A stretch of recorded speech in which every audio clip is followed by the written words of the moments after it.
ಲಾಕ್ಡೌನ್ನಿಂದಾಗಿ ಊರಲ್ಲೇ ಬಾಕಿಯಾಗಿದ್ದ ಸುಮಾರು 50ರಷ್ಟು ಅನಿವಾಸಿ ಭಾರತೀಯರು ಇಂದು ಬೆಂಗಳೂರು ಅಂತಾರಾಷ್ಟ್ರೀಯ ವಿಮಾನ ನಿಲ್ದಾಣದಿಂದ ಮಾಲ್ಡೀವ್ಸ್ ಮೂಲಕ ಸೌದಿ ಅರೇಬಿಯಾಕ್ಕೆ ತೆರಳಿದ್ದಾರೆ.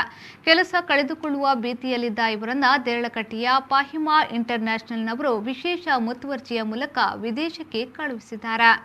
ದಕ್ಷಿಣ ಕನ್ನಡ ಜಿಲ್ಲೆಯ ಬಹಳಷ್ಟು ಜನರು ಕೊಲ್ಲಿ ರಾಷ್ಟ್ರಗಳಲ್ಲೇ ತಮ್ಮ ಬದುಕನ್ನ ಕಟ್ಟಿಕೊಂಡಿರುತ್ತಾರೆ. ಆದರೆ ಈ ಕೊರೋನಾ ಲಾಕ್ಡೌನ್ ಅನಿವಾಸಿ ಭಾರತೀಯರ ಪಾಲಿಗೆ ಹಲವು ಸಮಸ್ಯೆಗಳನ್ನ ತಂದೊಡ್ಡಿದೆ.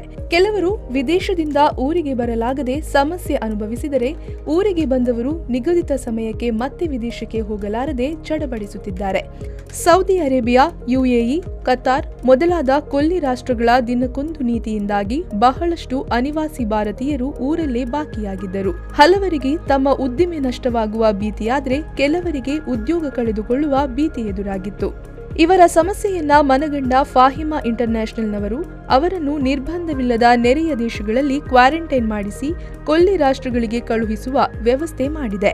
ಅತ್ಯಂತ ಕಡಿಮೆ ದರದಲ್ಲಿ ಕಡಿಮೆ ಖರ್ಚಿನಲ್ಲಿ ಕ್ವಾರಂಟೈನ್ ಸಾಧ್ಯವಾಗುವ ದೇಶಗಳ ಮೂಲಕ ವ್ಯವಸ್ಥೆ ಮಾಡುವ ಮೂಲಕ ಸಂಕಷ್ಟಕ್ಕೀಡಾದವರಿಗೆ ನೆರವಾಗಿದೆ ಫಾತಿಮಾ ಇಂಟರ್ನ್ಯಾಷನಲ್. ನಾವು ಯಾವುದೇ ವ್ಯವಹಾರದ ದೃಷ್ಟಿಯಿಂದ ಇದನ್ನ ಮಾಡುತ್ತಿಲ್ಲ. ಈ ರೀತಿಯಾಗಿ ಕೆಲಸ ಕಳೆದುಕೊಳ್ಳುವ ಭೀತಿಯಲ್ಲಿದ್ದ ಹಲವರನ್ನು ನಾವು ವಿದೇಶಗಳಿಗೆ ಕಳುಹಿಸಿಕೊಟ್ಟಿದ್ದೇವೆ. ನಾವು ಅವರಿಂದ ಮತ್ತು ಅವರ ಕುಟುಂಬದವರಿಂದ ಪ್ರಾರ್ಥನೆಯನ್ನಷ್ಟೇ ಬಯಸಿದ್ದೇವೆ ಎನ್ನುತ್ತಾರೆ ಫಾತಿಮಾ ಇಂಟರ್ನ್ಯಾಷನಲ್ನ ನಿರ್ದೇಶಕರಾದ ಮೊಹಮ್ಮದ್ ಮಹಶೂಕ್ ರವರು.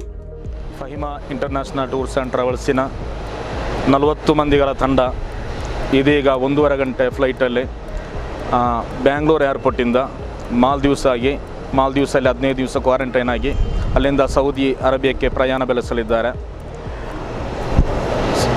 ಅದೇ ರೀತಿ ನಮ್ಮ ಈ ಪ್ರವಾಸಿಗಳು ವರ್ಷಗಳಿಂದ ಪ್ರವಾಸಿ ಆ ಜೀವನಕ್ಕೆ ಹೋಗಲಾರದೆ ಮನೆಯಲ್ಲಿದ್ದು ಇದೀಗ ಟ್ರಾವೆಲ್ಸ್ಗಳನ್ನು ಹುಡುಕುತ್ತಿದ್ದಾಗ ಹೋಗುವ ಯಾವುದೇ ಮಾರ್ಗಗಳು ಇಲ್ಲದಿದ್ದಾಗ ಫಹಿಮಾ ಟ್ರಾವೆಲ್ಸಿನವರು ಎಲ್ಲ ರೀತಿಯ ತಯಾರು ಇವರಿಗೆ ಮಾಡಿಕೊಟ್ಟಿದ್ದಾರೆ. ದೇವರ ದಯೆಯಿಂದ ಇದೀಗ 1.5 ಗಂಟೆ ಫ್ಲೈಟಲ್ಲಿ 40ಕ್ಕಿಂತಲೂ ಮಿಕ್ಕ ಪ್ರವಾಸಿಗಳು ಹೋಗಲಿದ್ದಾರೆ. ಇವರ ಯಾತ್ರೆ ಉತ್ತಮ ರೀತಿಯಲ್ಲಿ ಮುಂದುವರಿಯಲಿ ಎಂಬ ದುಆದೊಂದಿಗೆ ಈ ಹಿಂದೆ ಯುರೋಪ್ ರಾಷ್ಟ್ರಗಳ ಮೂಲಕ ಹಲವರನ್ನ ಕಳುಹಿಸಿಕೊಟ್ಟಿದ್ದರೆ, ಇದೀಗ ಮಾಲ್ಡೀವ್ಸ್ ಮೂಲಕ ಕಳುಹಿಸಿಕೊಡುವ ಮೂಲಕ ಹಲವರ ಕಷ್ಟಕ್ಕೆ ನೆರವಾಗಿದೆ ಫಾಹಿಮಾ ಇಂಟರ್ನ್ಯಾಷನಲ್.